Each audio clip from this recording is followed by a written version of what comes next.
حج کے بارے میں رسول اللہ صلی اللہ علیہ وسلم نے ارشاد فرمایا، الحج المبرور لیس له جزاء الا الجنہ، ایسا حج جو حج مبرور ہو، اللہ سبحانہ و تعالی کسی کو حج مبرور کی توفیق عطا فرما دیں، اس کا بدلہ اللہ تبارک و تعالی کے ہاں سوائے جنت کے کچھ نہیں۔ اور اگر ہم دیکھیں، یہ ایک بڑی جامع فضیلت والی حدیث بیان فرمائی گئی۔ جیسے مفسرین نے تفسیر کے بارے میں ایک اصول ذکر کیا ہے، ان القرآن یفسر بعضہ بعضا، کہ قرآن پاک کی سب سے پہلے تفسیر قرآن پاک کی دوسری آیات کرتی ہے۔ ایک جگہ قرآن حکیم میں کوئی بات ارشاد فرمائی گئی، اسی بات کی وضاحت دوسری آیت میں فرما دی گئی، تو گویا قرآن پاک کی آیت ہی نے اس کا مطلب واضح کر دیا۔ ان القرآن یفسر بعضہ بعضا، قرآن کا بعض حصہ دوسرے حصے کی تفسیر کرتا ہے۔ اور قرآن پاک کے بعد نمبر آتا ہے احادیث مبارکہ، رسول اللہ صلی اللہ علیہ وسلم کی سنت طیبہ۔ احادیث بھی رسول اللہ صلی اللہ علیہ وسلم کے ارشادات، آپ کی سنت بھی قرآن پاک کی تفسیر کرتی۔ اسی طرح احادیث میں بھی بعض مضامین ایسے بیان ہوتے ہیں کہ اگر دوسری احادیث میں غور کیا جائے تو پہلے والے مضامین کی اس میں تشریح ہو جاتی۔ اب جو حدیث میں یہ بیان فرمایا گیا، الحج المبرور لیس له جزاء الا الجنہ، بھئی حج مبرور کے لیے تو اللہ تبارک و تعالی نے جو بدلہ رکھا ہے وہ صرف جنت ہے، جنت کے سوا اس کا کوئی صلہ نہیں ہو سکتا۔ اتنا عظیم الشان یہ عمل ہے حج مبرور۔ اگر ہم دوسری احادیث میں غور کریں تو حج مبرور کی وضاحت ہو جاتی ہے، یہ کون سا حج ہے جس کو ہم حج مبرور کہیں۔ تو اس کے لیے دوسری حدیث جو میں نے خطبہ میں اللہ تعالی کی توفیق سے تلاوت کی، وہ حدیث اس کی شرح ہے، من حج للہ، جس حج کے اندر 3 شرطیں پائی جائیں وہ حج حج مبرور ہے۔ من حج للہ، سب سے پہلے اس نے حج اللہ تبارک و تعالی کی خوشنودی اور اس کی رضا حاصل کرنے کے لیے کیا ہو۔ تو حج کی سب سے پہلی شرط اخلاص کا ہونا ہے۔ اخلاص کا مطلب یہ ہے کہ وہ عمل خالصتاً اللہ تبارک و تعالی کی رضا کو حاصل کرنے کے لیے کیا جائے، اس میں ریا، اس میں شہرت، اس میں نام و نمود جیسی کوئی غرض فاسد شامل نہ ہو۔ حج سے مقصود صرف اللہ تبارک و تعالی کی رضا اور اس کی خوشنودی، کہ اللہ تبارک و تعالی نے جو ہمارے محبوب ہیں، ہمارے مالک ہیں، ہمارے خالق ہیں، ہمارے رب ہیں، انہوں نے ہم پر یہ فریضہ عائد کیا ہے اتنے مال کی صورت میں، اب ہم اس کے فرض کو، اس کے حکم کو، اس کی خوشنودی حاصل کرنے کے لیے ادا کریں۔ تو اول شرط، پہلی شرط اخلاص نیت کا ہونا۔ اس لیے ہم اپنے اس عمل میں، حج کے اس عمل میں بار بار اپنی نیت کو ٹٹولیں گے، بار بار تجدید اخلاص کرتے رہیں گے۔ تجدید اخلاص کی ایک بڑی عجیب و غریب دعا قرآن پاک میں تعلیم دی گئی۔ اگر ہم اس دعا کو، اس کے مضمون، اس کے معنی کو ذہن میں رکھتے ہوئے مانگتے رہیں، اخلاص پیدا ہوتا رہے گا اور وہ عمل خالص رہے گا۔ انی وجہت وجہی للذی فطر السماوات والارض، انی وجہت وجہی للذی فطر السماوات والارض، میں نے تو اپنا سارا رخ اس ذات کی طرف پھیر لیا ہے۔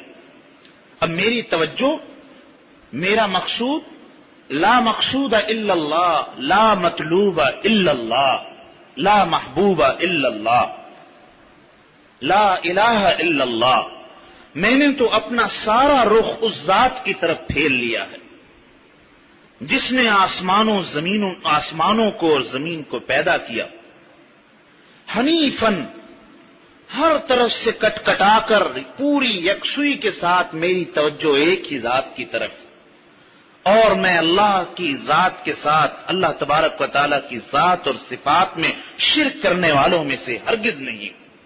وما انا من المشرکین انی وجہت وجہی للذی فطر السماوات والارض حنیفا وما انا من المشرکین. یہ قرآن کریم کی دعا ہے. اس دعا کو اس کے معنی، اس کے مطلب کے استحضار کے ساتھ ساتھ عمل سے پہلے اس کو مانگنا چاہیے.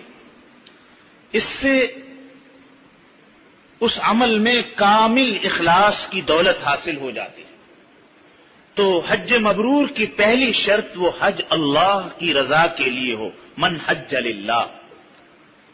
دوسری شرط فلم یرفس ولم یفسق. دوسری شرط یہ ہے کہ اس حج میں کسی قسم کی بے حیائی کا کام نہ کرے. یہ جو فلم یرفس کا لفظ ہے، یہ وہی لفظ ہے جو قرآن مجید میں جس میں احرام شروع کرنے پر پابندی کے طور پر ذکر فرمایا گیا تھا، فلا رفس الحج اشہر معلومات. حج کے چند گنتی کے مہینے ہیں. فمن فرض فیہن الحج، جس نے ان مہینوں میں احرام باندھ کر اپنا حج شروع کر لیا، اپنے اوپر حج لازم کر لیا، یعنی احرام اس کا شروع ہو گیا، تو اب یاد رکھیے فلا رفث ولا فسوق ولا جدال فی الحج. اب 3 باتوں کی حج میں کوئی گنجائش نہیں. ان 3 باتوں میں سے کسی قسم کی کوئی بات بھی حج میں نہیں پائی جانی چاہیے. یہ قرآن پاک کی ایسی تعبیر ہے، فلا رفث ولا فسوق ولا جدال. علماء جانتے ہیں اس لا کو لائے نفی جنس کہتے ہیں. یعنی یہ ایسا لا ہے جو بتاتا ہے کہ اب آنے والی جو چیز بیان کی جا رہی، اس کی جنس کا کوئی فرد بھی، ادنا سے ادنا حصہ بھی اس عبادت کے اندر موجود نہیں ہونا چاہیے. فلا رفث، کسی قسم کی بے حیائی کا کوئی کام نہ ہو. ولا فسوق، اور کسی قسم کی اللہ تبارک و تعالیٰ کی نافرمانی نہ ہو. ولا جدال، اور کسی قسم کا جھگڑا نہ ہو. حج کے دوران جھگڑا، لڑائی جھگڑا، الجھنا، غصہ کرنا، ان چیزوں کی کوئی گنجائش نہیں. اس لیے ہمارے حضرت فرمایا کرتے تھے جب ہم حج کے سامان کی تیاری کریں تو اس بات کا خوب خیال کریں 3 چیزیں گھر میں چھوڑ کر جائیں اور 2 چیزیں ساتھ لے کر جائیں. بعض چیزیں ایسی ہیں اگر ہم یہاں چھوڑ کے چلے جائیں تو وہاں بھی مل جاتی. اگر چھتری یہاں سے نہیں لے گئے، مکہ المکرمہ سے بھی چھتری خریدی جا سکتی ہے.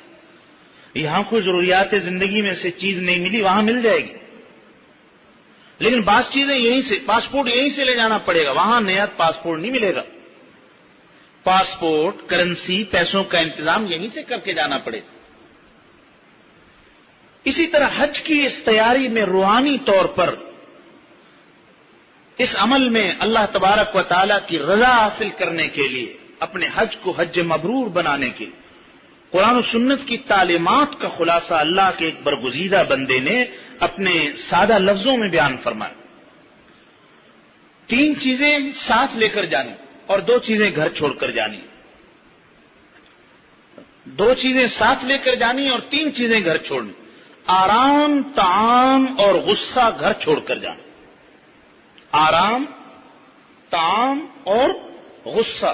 ہرگز پوری طرح اپنے بیگ، بریف کیس اور اپنے ہر قسم کی جہاں بھی چیز یہ چھپ سکتی ہو نا جی، یہ اچھی طرح تلاشی لے لیجئے. خواتین اپنے پرس کی بھی تلاشی لے. یہ 3 چیزوں میں سے کوئی چیز ساتھ تو نہیں جا رہی. آرام، طعام اور غصہ.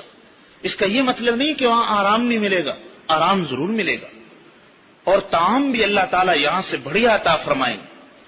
لیکن جہاں کہیں اپنے مزاج سے ہٹ کر یا کہیں کوئی بے آرامی یا کہیں مجاہدہ یا مشقت برداشت کرنی پڑے تو یہ چیز ساتھ نہ ہو، یہ ہماری نیتوں میں نہ ہو کہ خوب آرام کریں گے. اور یہ سفر یہ مجاہدے کا سفر ہے. اس میں احرام کی پابندیاں برداشت کرنی پڑیں گی، اس میں اللہ کے لیے غم سہنا پڑے گا، احرام کی خلاف ورزیوں سے بچنا پڑے گا. اس لیے آرام، طعام اور غصہ یہی چھوڑ کے چلے جاؤ.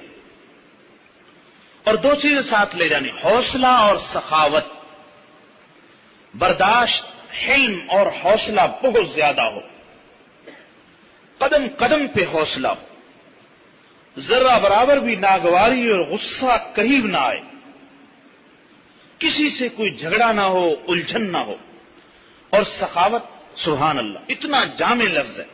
سخاوت اللہ تبارک و تعالی کے اولیاء کی صفات میں سے خاص ممتاز صفت ہے۔ دیکھو بہت ساری چیزیں انسان کے باطن میں چھپی رہتی، وہ ظاہر نہیں ہوتی، جیسے اللہ تبارک و تعالی کی خشیت ہے، انابت ہے، تواضع ہے، یہ باطن کی ایسی دولت ہے، یہ اندر کی دولت ہے، اس کو چھپایا بھی جا سکتا ہے، یہ چھپی رہتی، لیکن ولایت کی یہ صفت یعنی سخاوت ایسی ہے، اس سے ظاہر ہو جاتا ہے کہ یہ بندہ اللہ تعالیٰ کے خاص مقبول بندوں میں سے۔ سخاوت، اس سخاوت میں کھانے پینے، صدقات وہ بھی شامل ہیں، اور باقی معاملات میں بھی کمزوروں کو ترجیح دینا، دوسروں کو آگے رکھنا، یہ بھی سخاوت میں داخل۔ بسوں میں سوار ہوتے وقت، ایئرپورٹ پر، دوسری چیزوں میں، کھانے میں، پینے میں، تمام معاملات میں دوسروں کو جس نے ترجیح دی، اپنے آپ کو پیچھے رکھا، اس نے سخاوت کا مظاہرہ کیا۔ یہ جتنا جتنا سخاوت کا مظاہرہ کرتا جائے گا، اس کا حج مبرور ہوتا چلا جائے گا، اور اس کے درجات بلند ہوں گے، اور اس کا حج انتہائی نیکیوں سے بھرا ہوا حج ہو۔ تو یہ بڑی قیمتی نصیحت، آرام، طعام اور غصہ گھر میں چھوڑ کر جانا، اور حوصلہ اور سخاوت ساتھ لے کر جانا۔ اللہ سبحانہ و تعالی عالم الغیب والشہادہ ذات، اللہ تبارک و تعالی سے کون سی چیز مخفی ہے؟ بندوں کے دلوں میں گزرنے والے خیالات اور آنکھوں کی خیانت کو بھی جانتے ہیں۔ یعلم خائنۃ الاعین وما تخفی الصدور۔ اللہ تعالیٰ نے جو پابندیاں لگائی احرام کے حوالے سے، دیکھیے یہ کام نہیں کرنے قیامت تک کے لیے، تو ان خاص پابندیوں کا الگ سے ذکر کرنا، اس میں اشارہ ہے اس بات کا کہ اس حوالے سے چونکہ بار بار نوبت آئے گی اپنے آپ پر کنٹرول کرنے کی، لہذا اس کا خاص خیال رکھا جائے۔ تو پہلی شرط حج مبرور بننے کے لیے حدیث میں وہ حج خالصتاً اللہ سبحانہ و تعالیٰ کی رضا کے لیے ہو۔ دوسری شرط اس میں کوئی بے حیائی کا کام نہ ہو۔ اس میں بعض وہ پابندیاں ہیں جو شوہروں پر عائد ہوتی ہیں، ان کی ازدواجی زندگی کے حوالے سے، وہ حج کی کتابوں میں لکھی ہوئی، اور اس کے علاوہ اپنی نگاہ کی، اپنے دل کی حفاظت کرنا، اپنے حیا، اپنی پاک دامنی کی حفاظت کرنا، اپنی نظروں کی حفاظت کرنا، یہ بھی اس میں داخل۔ ولا فسوق، اور کسی قسم کی بھی اللہ تبارک و تعالیٰ کی نافرمانی نہ ہو۔ جو احرام کی پابندیاں، جیسے احرام پہننے میں ان باتوں کا خیال کرنا، یہ ساری پابندیاں، یہ احکامات ہیں، ان کا خیال کرنا، اگر ان میں سے کسی پابندی کو توڑا تو اللہ تعالیٰ کی نافرمانی ہو جائے گی۔ جیسے ہم نماز پڑھتے ہیں اور تکبیر تحریمہ کہتے ہیں، اللہ اکبر، اب پابندیاں عائد ہو جاتی۔ دیکھیے اس تکبیر تحریمہ کے بعد اب ادھر ادھر متوجہ ہونے کی اجازت نہیں، کلام کی اجازت نہیں، سلام کی اجازت نہیں، کھانے پینے کی اجازت نہیں، چلنے پھرنے کی اجازت نہیں، پابندیاں آ گئی نا۔ اسی طرح احرام بھی ایسی چیز ہے جس کے بعد حاجی پر، احرام والے پر چند پابندیاں عائد ہو جاتی، ان پابندیوں کا خیال رکھنا واجب ہے۔ ان پابندیوں کو توڑ دینا جان بوجھ کر یہ گناہ ہے۔ اگر عذر کی وجہ سے ٹوٹی، گناہ تو نہیں ہوگا، لیکن اس کی کوئی نہ کوئی جزا، کوئی نہ کوئی سزا شریعت کی طرف سے مقرر۔ بغیر عذر کے اگر کسی نے کوئی احرام کی خلاف ورزی کی، گناہ بھی ہوگا اور جزا بھی لازم ہوگا۔ تو وہ گناہ جو حرم سے باہر ہو، اس میں بھی شناعت، اس میں بھی قباحت موجود ہے، لیکن اگر وہی گناہ اللہ کے حرم میں، وہاں اللہ تعالیٰ کی نشانیوں وہاں ہو، تو اس کے اندر شناعت، اس کی قباحت اسی طرح بڑھ جاتی ہے جیسے ایک نیکی لاکھ گنا بڑھ جاتی ہے۔ اس لیے وہاں اس بات کا بہت خیال کر۔ احرام کی پابندیاں، حرم کی پابندیاں، ان باتوں کا خیال رکھنا، اور اس کے علاوہ باقی جتنے گناہ ہیں وہ عام حالت میں بھی گناہ ہیں اور احرام کی حالت میں اس کی شدت اور زیادہ بڑھ جاتی ہے۔ جھوٹ بولنا ویسے بھی گناہ احرام کی حالت میں اور زیادہ کبھی ہو جاتا ہے۔ غیبت کرنا ویسے بھی گناہ احرام کی حالت میں اور زیادہ کبھی ہے۔ چوری کرنا ویسے بھی گناہ احرام کی حالت میں اور زیادہ کبھی۔ کسی کو تکلیف پہنچانا ویسے بھی گناہ احرام اور حرم میں اس کی قباحت اور زیادہ بڑھ جاتی ہے۔ حضرت سیدنا عبداللہ بن عباس رضی اللہ تعالیٰ عنہ حضرت صلی اللہ علیہ وسلم کے چچا زاد بھائی رئیس المفسرین کہلاتے، آپ صلی اللہ علیہ وسلم نے ان کے لیے خاص دعا فرمائی تھی، اے اللہ میرے ابن عباس کو اپنی کتاب کا علم عطا فرما دو، کتاب اللہ کا علم عطا فرما۔ اللہ تعالیٰ نے قرآن کا ایسا علم عطا فرمایا، ایسے مفسر تھے کہ رئیس المفسرین کہلاتے۔ آپ آخر عمر میں مکہ المکرمہ کو چھوڑ کر طائف چلے گئے، آپ کا مزار، آپ کی قبر اطہر طائف میں ہے، اور طائف جانے کی وجہ یہ تھی، فرمایا کرتے تھے میں حرم سے باہر رہ کر 70 گناہ کروں، میں حرم سے باہر رہ کر 70 گناہ، یہ ہمیں سمجھانے کے لیے فرمایا، اس سے بہتر ہے کہ میں حرم میں رہ کر ایک گناہ کو، یعنی حرم کا گناہ قباحت میں بہت زیادہ بڑا ہوتا ہے۔ اس لیے پوری عظمت کے ساتھ، احترام کے ساتھ کہ یہ وہ حدود ہیں جو اللہ تبارک و تعالیٰ نے حضرت جبرائیل کو بھیج کر حضرت ابراہیم کے علیہ السلام کے ذریعے سے مقرر فرمائی، یہاں کی حدود، یہاں کا حرم ہونا، اس کے نشانات، یہاں کے میقات، یہاں کی پابندیاں، یہ سب چیزیں پہلے سے چلی آ رہی۔ حرم کا احترام بہت ضروری۔ وَمَن يُعَظِّمْ شَعَائِرَ اللَّهِ فَإِنَّهَا مِن تَقْوَى الْقُلُوبِ، اللہ کے شاعر کی جس نے تعظیم کی، یہ اس بات کی علامت ہے کہ اس کا دل متقی ہے اور پرہیزگار ہے۔ اس لیے اللہ تبارک و تعالیٰ کی ان خاص نشانیوں کی عظمت اور حرمت کا بہت زیادہ خیال رکھنا ہے۔ حدیث کا ترجمہ یہ ہے جس میں گویا حج مبرور کی وضاحت کر دی گئی۔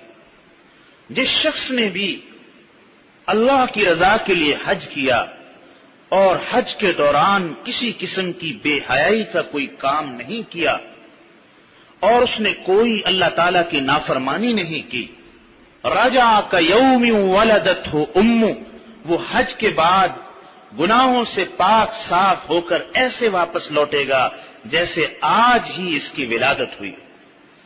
جیسے بچہ گناہوں سے بالکل پاک ہوتا ہے، اسی طرح حاجی بھی گویا ایک نئی ولادت کے ساتھ، جسمانی ولادت تو اس کی پہلے ہوئی لیکن گویا ایسی روحانی ولادت ہوئی کہ اس کا جسم، اس کی روح ہر قسم کے گناہوں سے پاک ہو کر واپس آئی۔ اور جو ایسا پاک ہو جس پر کوئی گناہ نہ ہو، وہ اللہ کے خاص مقبول بندوں میں سے، اولیاء اللہ میں سے ہے۔ اس لیے میرے بھائیوں، ہم اس سفر کو اس کے آداب اور مسائل کا خیال رکھتے ہوئے قیمتی بنا لیں۔ میں یہ بھی عرض کیا کرتا ہوں، مختصراً عرض کر دوں، ہماری زندگی کے دنیاوی کاموں میں بعض کام ایسے ہوتے ہیں جن کو ہم روزانہ کی بنیاد پہ انجام دیں، جیسے غسل کرنا روزانہ کی بنیاد پر، کپڑے تبدیل کرنا روزانہ کی بنیاد، اس میں ہماری ٹینشن، ہماری فکر اتنی نہیں ہوتی۔ بعض کام ہفتے کی بنیاد پہ ہوتے، بعض سودا سلف گھر میں لانا ہوتا ہے ہفتے کے بعد، اتوار کے دن ہم کام کرتے، جیسے خط بنانا یا دوسری چیزیں۔ بعض کام ماہانہ بنیادوں پر ہوتے، جیسے بلوں کی ادائیگی ہے، پیمنٹ کرنا، دودھ والے کا بل، فلاں کا بل، فلاں، یہ ماہانہ بنیادوں۔ بعض کام سالانہ بنیادوں پر ہوتے، بعض کام ایسے ہوتے ہیں جو سالانہ بنیادوں، لیکن زندگی کے کاموں میں دو کام ایسے ہوتے ہیں جو لائف ٹائم کام کہلاتے ہیں، ان کے اثرات موت تک، موت کے بعد تک، آخر تک ہے۔ ان میں سے ایک مکان بنانا، ایک ہوتا ہے کرائے پر لینا، یہ تو بدلا جاتا ہے، لیکن جب آدمی کسی جگہ کو منتخب کر کے مکان اپنی رہائش کے لیے تعمیر کرتا ہے تو یہ سوچ کر کب انشاءاللہ جینا مرنا یہی ہوگا، اس لیے وہ مکان کی تعمیر میں بہت خیال رکھتا ہے، جگہ کا انتخاب، علاقے کا انتخاب، اس کا نقشہ بنانا، اس کے لیے اہتمام، یہ ساری چیز، کیونکہ یہ مکان بنانا یہ روز روز نہیں ہوتا کہ آج بنائیں گے کل پھر بنا لیں گے، یہ بچوں کے گھروندے تھوڑی، یہ تو زندگی بھر رہنے کے لیے بنایا جائے۔ تو بتائیے اس میں آدمی کا اہتمام زیادہ ہوتا ہے یا کم ہوتا ہے؟ بہت زیادہ ہوتا ہے۔ اور پوری ملازمت کے زمانے میں وہ پینشن کا اور جی پی فنڈ کا انتظار کرتا رہتا کب اتنے پیسے آئیں اور ہم اپنا مکان بنائیں، رہائشی بنائیں۔ اس لیے اس میں بڑا اہتمام اور بہت چیزوں کا خیال رکھا جائے۔ اسی طرح ایک کام اور ہے، وہ بھی لائف ٹائم، وہ ہے شادی اور نکاح کرنا۔ نکاح بھی ماہانہ یا سالانہ بنیادوں پہ نہیں ہوتا، یہ بھی لائف ٹائم کہ اب جہاں نکاح ہوگا انشاءاللہ تعالی زندگی گزرے گی۔ تو اس میں کتنا اہتمام ہوتا ہے، اس میں حالات کو پرکھنا، استخارہ بھی، دعائیں بھی، اس میں چھان پٹک بھی، اس میں ساری چیزوں کو دیکھا جاتا۔ تو اسی طرح عبادات میں روزانہ کی عبادات نماز ہے، بعض عبادات ہفتے کی بنیاد پر ہوتی، جیسے جمعے کی عبادت ماہانہ بنیادوں پر، بعض سالانہ بنیادوں، رمضان مبارک ایک سال کے بعد آتا ہے۔ لیکن حج ایسی عبادت ہے جو پوری زندگی کے لیے، لائف ٹائم کے لیے ایک مرتبہ اللہ تعالی نے فرض کی۔ اس لیے اس حج کی عبادت میں ہمارا اہتمام، ہماری فکر بھی اسی قدر ہونی چاہیے جیسے اس عبادت کو رکھا گیا ہے زندگی کے ایک مرتبہ۔ تو یہ چند باتیں آپ حضرات کی خدمت میں نے اس حج کی اہمیت کے حوالے سے عرض کی ہے۔